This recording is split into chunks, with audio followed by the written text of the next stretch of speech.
It's our just stop tweeting moment of the week, and this is a weekly occurrence. It seems like every time Lamar Jackson has a good game, which now he's the favorite to win the MVP, which we can talk about either today, maybe we talk about it later in the show or tomorrow. That's an absolute joke. I'm sorry. I can't believe that a guy who has 23 touchdowns on the year is going to be considered for MVP just because his team is winning games. But we'll talk about that later. Every time Lamar Jackson has a good game, all these people just got like they got a content farm. They got to get some likes. I guess Christmas, they might have had a lonely Christmas or something. So this was the most popular tweet last night as Lamar Jackson and the Ravens won a game.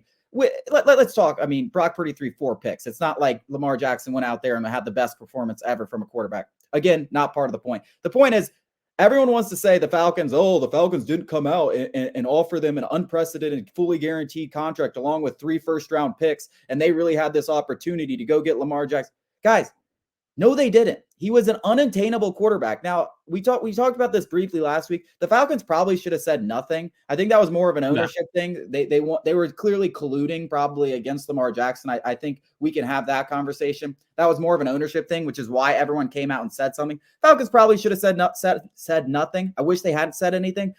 But they were never going to get Lamar Jackson. It was not a real target. We could talk about this for hours, but there's not even that much to talk about. He was not a real target. He was never coming to Atlanta. He was never leaving Baltimore. Give it a rest. Yeah, there's 2 different things, 2 different aspects of this whole thing, and both of them are true.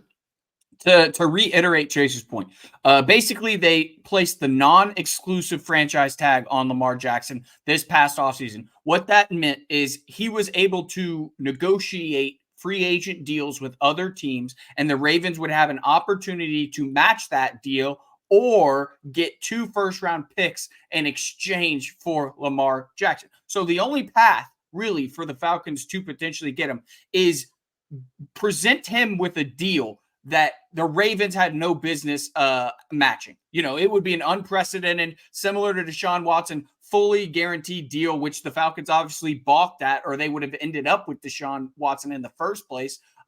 So, you know, clearly that wouldn't have been a great move because you don't want to financially handicap yourself. Even if the Falcons were in good standing with the salary cap, giving a quarterback who has injury history a fully $260 million deal, fully guaranteed, is bad business. And that's a fact of the matter is you can see what good business looks like because Baltimore came out and immediately made a deal, 5 years, $260 million with $180 million guaranteed. Obviously, if the Falcons presented him with that offer, the Ravens would have just matched. Now, with that being said, yes, the Falcons are still idiots in all of this for coming out in support of a 3rd-round pick in Desmond Ridder. That's absolutely a fireable offense. I mean, you'll get no arguments from me. The fact is it was never going to happen in terms of what Chase said.